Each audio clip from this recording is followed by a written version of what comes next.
10 లక్షలు డబ్బే వద్దన్నవాడు బోడి ఫ్లెక్సీ అడుగుతాడా? చచ్చిన అడగడు. కార్తిక్ గారు చెప్పింది న్యాయంగానే ఉంది.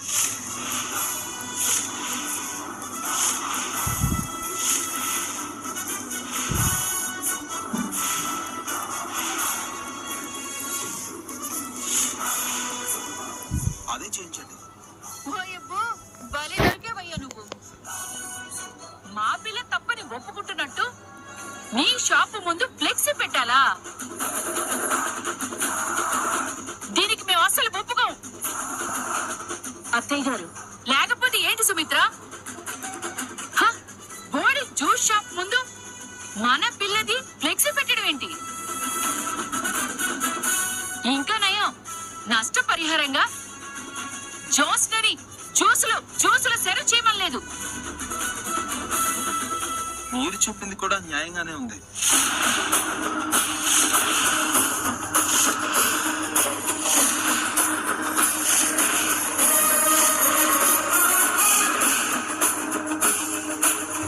సరైన సమయంలో మంచి సలహా ఇచ్చి నాకు న్యాయం చేశారు. నేనా? నువ్వు ఎప్పుడు అంతే పారు, నీకు తెలియకుండానే అద్భుతమైన సలహాలు ఇస్తూ ఉంటావు. అనవసరంగా నోరు చేరినట్టున్నాను. ఏ షాప్ దగ్గర అయితే నా మర్యాద పోయిందో అక్కడే నా మర్యాద నిలబడాలంటే మేడం గారు ఫ్లెక్సీ పెట్టాలి.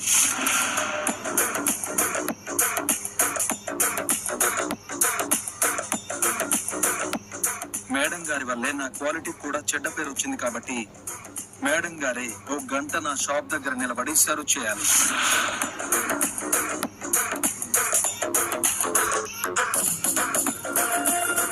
అప్పుడే జనం నాది కల్తీ ఫుడ్ కాదు, హెల్తీ ఫుడ్ అని నమ్ముతారు. అదెలా కుదురుతుందయ్యా? నేను కోరుకున్న నష్టపరిహారం ఇదే. ఎలాంటి న్యాయం చేస్తారో మీరే ఆలోచించి చెప్పండి. దీనికి నేను ఒప్పుకోను. దీంట్లో ఒప్పుకోవడానికి ఏముంది పెద్ద మేడం గారు? మీరు ఆల్రెడీ మాజీ మిస్ హైదరాబాద్ మీ ఫ్లెక్సీలు పెట్టామంటే అది మీకే కదా మంచి పేరు. పైగా మీకు సోషల్ మీడియాలో 1 మిలియన్ ఫాలోవర్స్ ఉన్నారు. ఒక్క వీడియో తీసి ఆ గ్రూప్ లో పోస్ట్ చేసామంటే సమాజ సేవలో మాజీ సుందరి అనే హ్యాష్ ట్యాగ్ తో సోషల్ మీడియా దద్దరిల్లిపోద్ది. అవునవును, ఈ ఐడియా ఏదో బాగుంది. కానీ తమరు చేసిన మంచి పనికి న్యాయం చేయాలంటే బ్రదర్ కండిషన్ కి ఒప్పుకోక తప్పదు. ఇది కాకుండా వేరే దారి ఏదైనా ఉంటే మీరే ఆలోచించండి. నేను అడగాల్సింది అడిగాను సార్. నేను కోరుకున్న న్యాయం అయితే ఇది. పెద్ద మనిషిగా మీరేం చేస్తారో చేయండి. దశరథ, నువ్వేమంటావు? చేసిన తప్పు తనకి తెలిసి రావాలి కదా. ఏ నిర్ణయం తీసుకుంటారు మీ ఇష్టం. నా అభిప్రాయం కూడా అదే నాన్న. కూతుర్ని సరిగ్గా పెంచలేదన్న చెడ్డ పేరు ఎలాగూ వచ్చింది.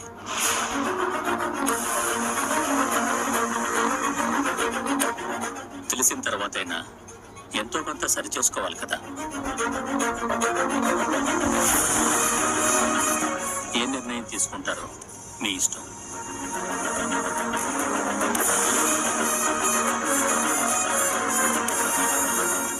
సూరజ్ కోరుకున్నట్లుగానే న్యాయం జరుగుతుంది. తాత, నేను చెప్పడం పూర్తయింది. ఇక నువ్వు చేయటమే మిగిలింది. కార్తీక్, చెప్పండి సార్. సూరజ్ కోరుకున్నట్టుగా జరిపించే బాధ్యత నీది. అలాగే సార్.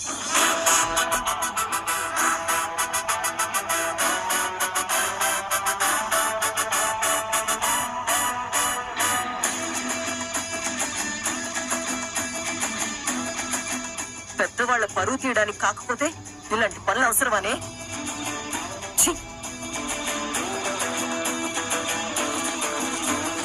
పెద్దయ్య గారు ఆర్డర్ జారీ చేసి వెళ్ళిపోయారు. ఇప్పుడు ఏం చేయాలి బావా? ఇప్పుడు ఈ చలాకీ బాయ్ కార్తిక్ ఏం చేయబోతున్నాడంటే రేపటి కార్యక్రమానికి ఫోటో షూట్ తో శ్రీకారం చుట్టబోతున్నాడు. ఫోటోషూట్ ఏంట్రా? ఫ్లెక్సీలు పెట్టాలంటే ఫోటో షూట్ చేయాలి కదా. మరి ఫోటోషూట్ చేయాలంటే కెమెరామెన్ రావాలి కదా. నీకు ఇంకా అర్థం కాకపోతే ఎలా పారు? రేపటి కార్యక్రమానికి కర్త కర్మ క్రియ అంతా నేనే.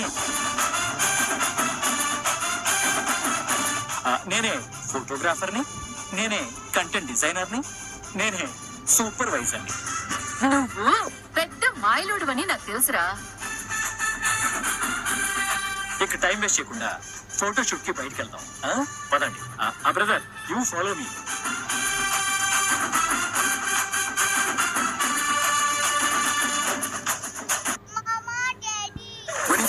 support me moment. What a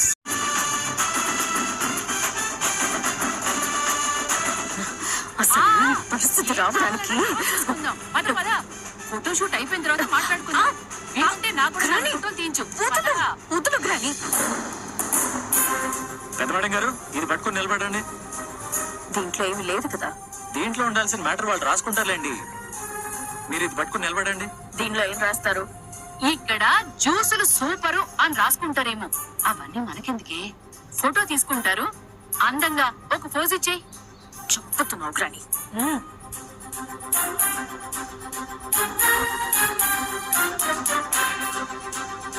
రెడీయా? కొంచెం నవ్వవే. చిచి, అంతొద్దు, తగ్గించు.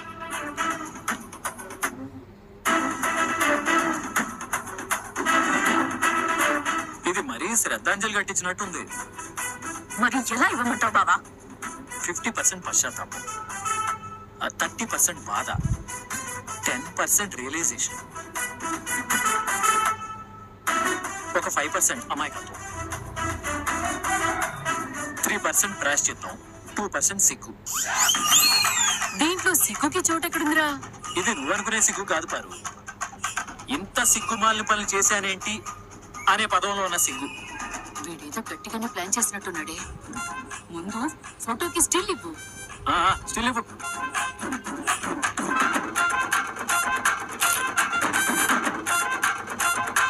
చాలా వన్ మోర్ స్టిల్. సేమ్ ఎక్స్ప్రెషనా? ఈసారి ప్లకార్డ్ అవసరం లేదు. ఒక స్మైల్ ఫేస్ తో నీ రైట్ హ్యాండ్ ఫింగర్ ని లెఫ్ట్ సైడ్ చూపిస్తూ ఒక చిన్న స్మైల్ ఇవ్వు చాలు. ఇది దేనికి బాబా?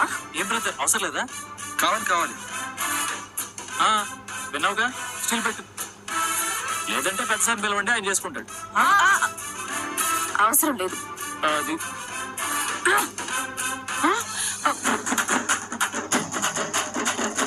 కొంచెం పైకి నవ్వు.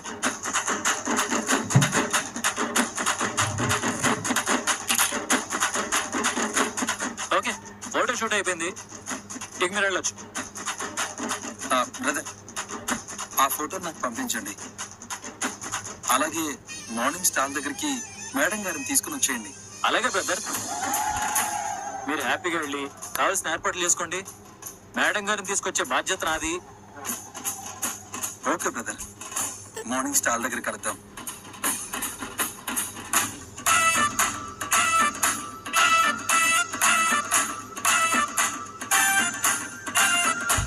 చూస్తున్నావు, మనం లోపలికి వెళ్ళొచ్చా? లోపలికి రా, నీ సంగతి చెప్తా. ఏంటి పారు, నీ కోఆపరేషన్ మొత్తం అడ్డే ఉన్నట్టుంది.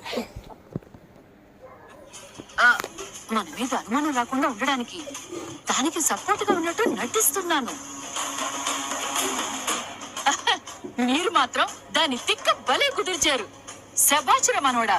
సలహా ఇచ్చింది నువ్వే కదా, క్రెడిట్ మొత్తం నీకే. రే, అలా అనకరా. అది అసలే నా మీద కోపంగా ఉంది. నేను వెళ్ళి దాన్ని బతిమాలుతాను. ఏ పారు, ఏంట్రా? ఉదయం ఏదో అన్నావు, అర్థం లేని మాటలు, అర్థం లేని పనులు, తిట్లు తింటాం తప్పితే నీ వల్ల ఏమన్నా ఉపయోగం ఉందా? ఇదేగాను ఉంది. అంటే అది ఇప్పుడు అర్థమైందా? అర్థం లేని పనులు ఎవరు చేస్తారు? అది ఇప్పుడు అర్థమైందా? అర్థం లేని పనులు ఎవరు చేస్తున్నారు? అవును, మనవాడు అని సరదాగా అన్నానురా. నువ్వు ఎప్పుడు ఇంతే, అన్నిటికన్ని కౌంటర్లు ఇస్తావు. దొంగ పడవ. ఉండు, నేను మళ్ళీ వస్తాను, ఇక్కడే ఉండు. పారిజాతం గారు పార్టీ మార్చేసినట్టున్నారు. నాకు అదే అనుమానంగా ఉంది. కార్తిక్, ఏం సార్? ఆ అబ్బాయి వెళ్ళిపోయాడా? వెళ్ళిపోయాడు సార్. బాగా ముండోళ్ళగా ఉన్నాడురా. ఆత్మగౌరవాన్ని కాపాడుకోవడానికి డబ్బులు కూడా వద్దన్నాడంటే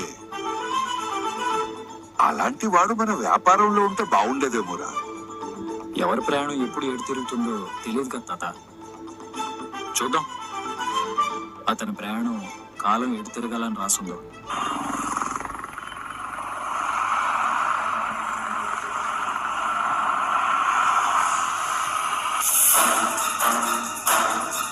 తట్టబుట్ట సర్దుకుని ప్రపంచ యాత్రకి నన్ను పొమ్మడం కాదు. నువ్వే మూటాముళ్ళు సర్దుకుని ఏ కాశీకో రామేశ్వరానికి పో. అది కాదే. ఏది కాదు. నీకు చేత కాకపోతే నోరు మూసుకుని ఉండాలి. అందరి ముందు మంచి మార్కులు కొట్టేద్దామని అడ్డదిడ్డంగా వాగావు. అది వాడు పట్టుకుని నా ఫ్లెక్సీలు షాప్ ముందు పెట్టించాలని కండిషన్ పెట్టాడు. అక్కడితో ఆగిపోతే సరిపోయేది. నా చేత జ్యూసులు కూడా అమ్మిస్తానని చెప్పావు. అదృష్టం బాగోనప్పుడు అరటి పండు తిన్నా కూడా పన్ను ఎరగడం అంటే ఇదేనే. నీ 32 పళ్ళు ఎరిగినా నాకు అభ్యంతరం లేదు. కానీ దరిద్రం ఏంటంటే నువ్వు తింటే నా పళ్ళు ఇరుగుతున్నాయి. అయినా నువ్వు అలాంటి వాడితో గొడవ ఎందుకు పెట్టుకున్నావు? ఇంటికి వస్తాడని తెలియక సారీ చెప్పొచ్చు కదా. అంతకంటే చావడం నయం. ఇప్పుడు చచ్చినంత పని అయిందిగా. నా ఫ్లెక్సీలు పెట్టుకుంటేనో నేను జ్యూస్ సర్వ్ చేస్తేనో వాడి పరువు నిలబడుతుందని వాడనుకుంటున్నాడు.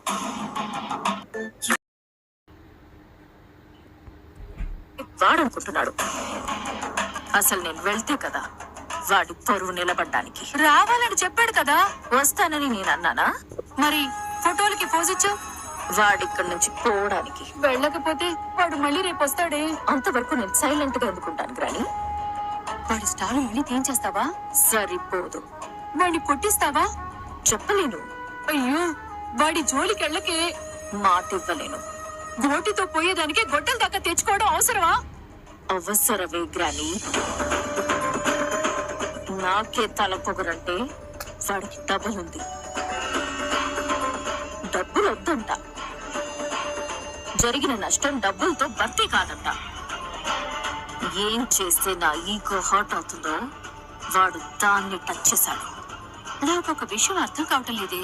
ఏంటది? 5 లక్షలు వద్దన్నాడు. నీ ఫోటో మాత్రం కావాలన్నాడు. 5 లక్షలకి మించిన బ్యూటీ నీ ఫేస్ లో ఏముందో నాకు అర్థం కావటం లేదే. అయ్యో, అదే నేననుకో డబ్బులు తీసుకుని పోయేదాన్ని. పోతే పారిజాతం అయ్యేది. పోలేదు కాబట్టి సూరజ్ అయ్యాడు. మరి ఇప్పుడు ఏం చేద్దాం చెప్పవే. వాడేం చేసుకుంటాడో చేసుకుని నేనైతే వెళ్ళను. అందరి ముందు మాట తీసుకున్నాడు కదా. నా తరపున మీరు మాటిస్తే నేనెందుకు వెళ్ళాలి? అయితే మళ్ళీ రేపు గొడవేనన్నమాట. గొడవ చేయాలంటే సూరజ్ ఉండాలి కదా గ్రాని. ఏం చేస్తావే? రేపు ఈ పాటికి వాడు ఉండడు, వాడి స్టాలు ఉండదు, అడ్రస్ కూడా దొరకదు. అయ్యో, నువ్వేం చేస్తావని భయంగా ఉంది. మనలాంటి డబ్బుల వాళ్ళతో పెట్టుకుంటే ఏం జరుగుతుందో వాడికి తెలియాలి గ్రాని. తెలిసేలా చేస్తాను. స్వప్న, ఏంటమ్మా? మీ నాన్న సీఈఓగా లేరు కాబట్టి అల్లుడు గారు డ్రైవర్ కు చేయాల్సిన అవసరం లేదు. కానీ ఏదో ఒక పని చూసుకోవాలి కదా.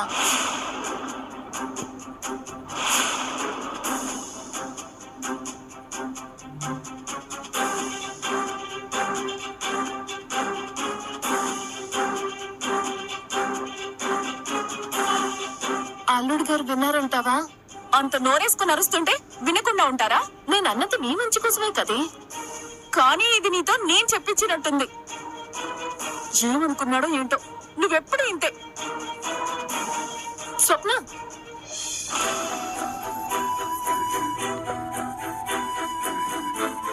కాశీ, అన్న ఇంటెన్షన్ ఏంటి అంటే మా అమ్మ అయితే ఇలాగే చెప్పుకునేది కదా.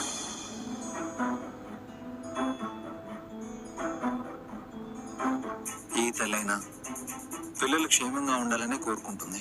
అర్థం చేసుకున్నందుకు సంతోషం. ఎక్కడ అపార్థం చేసుకొని నా మీద అలిగుంటావేమోనని భయపడ్డాను. ఒక మనిషి గురించి ఎప్పుడు అపార్థం చేసుకుంటామో తెలుసా? ఆ మనిషి గురించి సగం సగం తెలుసుకున్నప్పుడే. ఏమీ తెలియకపోయినా అపార్థం చేసుకోము, పూర్తిగా తెలిసినా అపార్థం చేసుకోము. ఇప్పుడు నేను ఎలా అర్థం చేసుకోవాలి? నీది నాది అంటూ సపరేట్ గా ఏం లేదు తెలు. నీ ఫ్యామిలీ మీద నీకెంత బాధ్యత ఉందో నాకు అంతే బాధ్యత ఉంది. కానీ నేను జాబ్ చేయను. ఏం చేస్తావు? రెస్టారెంట్ బిజినెస్ స్టార్ట్ చేద్దాం అనుకుంటున్నాను. చాలా ఖర్చు అవుతుంది. ముందు చిన్నగా ఆన్లైన్ లో స్టార్ట్ చేద్దాం. నీ దగ్గర ఏమైనా ఐడియా ఉందా? ఉంది. అదేంటంటే మనం ఇంటి దగ్గరే వంటలు చేసి అందరికి బాక్సులు పంపిద్దాం. అర్థం కాలేదు కాశీ. సిటీలో ప్రోటీన్ బౌల్ కల్చర్ ఇప్పుడు బాగా పెరుగుతుంది. మనం ఒక యాప్ క్రియేట్ చేసి వీక్లీ ప్యాకేజ్, మంత్లీ ప్యాకేజ్ అని నార్మల్ రేట్స్ తోనే పెట్టామనుకో, ఖచ్చితంగా ఆర్డర్స్ వస్తాయి. మనం ఆర్గానిక్ ఫుడ్ ని సప్లై చేద్దాం. కాశీ, ఐడియా బ్రహ్మాండంగా ఉంది. ఎప్పుడు స్టార్ట్ చేద్దాం? ఇంకా గ్రౌండ్ వర్క్ చేస్తున్నాను. కంప్లీట్ కాగానే చెప్తాను. All the best Kashi. Thank you Dillu. వీలైనంత త్వరగా దీన్ని మార్కెట్కి తీసుకొస్తాను. ఈసారి నిన్ను ఒంటరిగా వదిలేదు లేదు. నేను కూడా నీకు హెల్ప్ చేస్తాను. ఇద్దరం కలిసే బిజినెస్ స్టార్ట్ చేద్దాం. Thank you Dillu. Welcome my dear sweet husband. చాలా హ్యాపీగా ఉంది.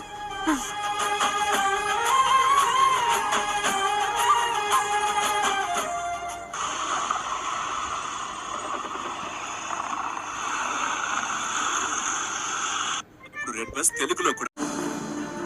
సారీ నాన్న, దేనికి దశరథ? నువ్వు నన్ను పెంచినంత పద్ధతిగా నేను నా కూతుర్ని పెంచలేకపోయాను. నడవడిక కేవలం తల్లిదండ్రుల పెంపకం మీదే ఆధారపడి ఉండదు దశరథ. వాళ్ళ మీద ప్రభావం చూపే అంశాల మీద కూడా ఆధారపడి ఉంటుంది. మీరన్నది నిజమే మావయ్య గారు. లేదంటే దానికి ఇలాంటి బుద్ధులు రావడం ఏంటి? ఆ వయసులో ఉన్న పిల్లలు దూకుడుగానే ఉంటారు సుమిత్ర.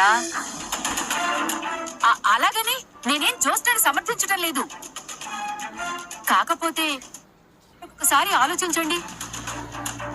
ఎందుకు? అదే ఆ సూరజ్ గాడు నష్టపరిహారంగా అడిగిన దాని గురించి. దాంట్లో ఆలోచించాల్సిన అవసరం ఏమీ లేదు. నా తీర్పు నేను సాయంత్రమే చెప్పేశాను. నీ తీర్పు మార్చుకో తాత.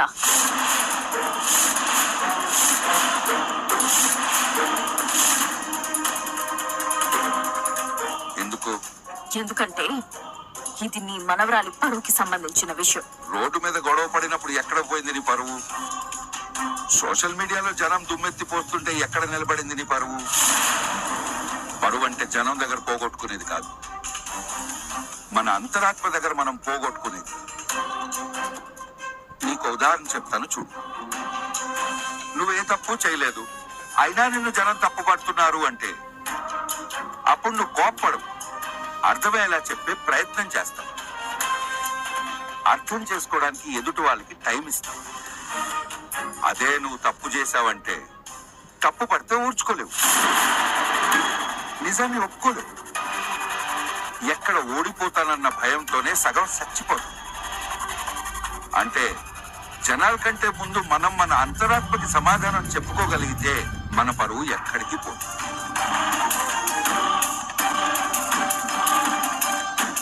ఇక్కడ నీ తప్పులు స్పష్టంగా కనబడుతుంది. నీ కారణంగా ఓ మనిషి నష్టపోయాడు, ఓ నిజాయితీ పరుడు బాధపడ్డాడు. ఇప్పుడు నీ పరువు నిలబెట్టుకోవాలి అంటే అతను అడిగిన దాన్ని తప్పించుకోవడం కాదు, అతను అడిగింది చేయడం.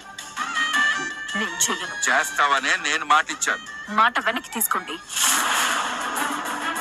మాట ఇచ్చింది మీ తాత, అందుకే మాట వెనక్కి తీసుకోమని తాతకి చెప్తున్నా. సూరజ్ ముందు అన్నింటికీ ఒప్పుకున్నట్టు సైలెంట్ గా ఎందుకున్నావు? దరిద్రాన్ని వదిలించుకోవడానికి. నేను ఆర్గ్యూ చేసే కొద్దీ గొడవ పెద్దదవుతుంది తప్ప ఆగదు. నేను సైలెంట్ గా ఉంటే వాడే పోతాడు. ఆ టైంలో నాకు అంతకంటే వేరే దారి లేదు. వాడికి ఇస్తానన్న 5 లక్షలు రేపు వాడి షాప్ దగ్గరికి పంపించేయండి. వాడే అర్థం చేసుకుని తీసుకుంటాడు. నువ్వు సీఈఓగా పనికిరావు అనడానికి ఈ ఒక్క ఉదాహరణ చాలు. తాత,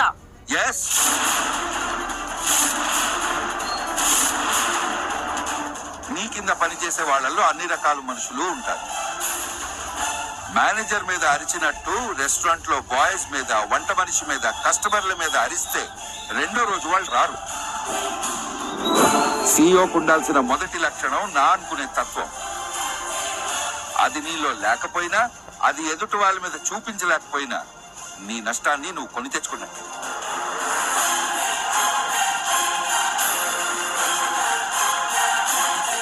నా ఆస్తులకు మనవరాలుగా ఉండాలనుకుంటున్నావో, నాకు మనవరాలుగా మాత్రమే మిగిలిపోవాలనుకుంటున్నావో అది నీ ఇష్టం. పాఠాలు నేర్చుకుంటేనే పరీక్షలు పాస్ అవుతావు. గుణపాఠాలు నేర్చుకుంటేనే జీవితాన్ని పాస్ అవుతావు. నా తీర్పుని గుణపాఠం కాదు, తప్పుని సరిదిద్దుకునే అవకాశం.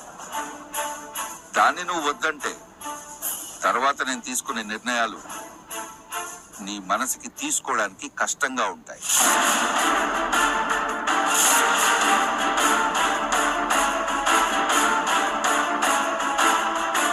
తాత మాట నిలబెట్టే మనవరాలుగా ఉంటావో, మనవరాలుగా మాత్రమే ఉంటావో నీ ఇష్టం. నువ్వు ఉండేదాన్ని బట్టే నీకు లభించే గౌరవాలు ఉంటాయని మాత్రం మర్చిపో. పద, భోజనం చేద్దాం.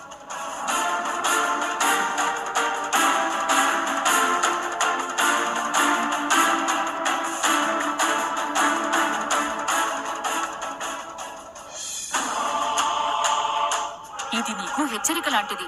మీ తాత మనసు గెలవడానికైనా నువ్వు వెళ్ళవలసిందే. లేదంటే సీఈఓ పదవి దీపకి, ఆ ఆస్తి కార్తిక్ గడికి రాసేశాడనుకో.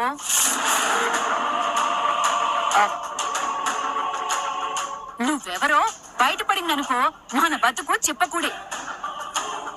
అయ్యో, నా మాట విని వెళ్ళడానికి సిద్ధపడవే. పదా. ఏంటి అలా చూస్తున్నావు? ఏ, నువ్వు వెళ్ళవా?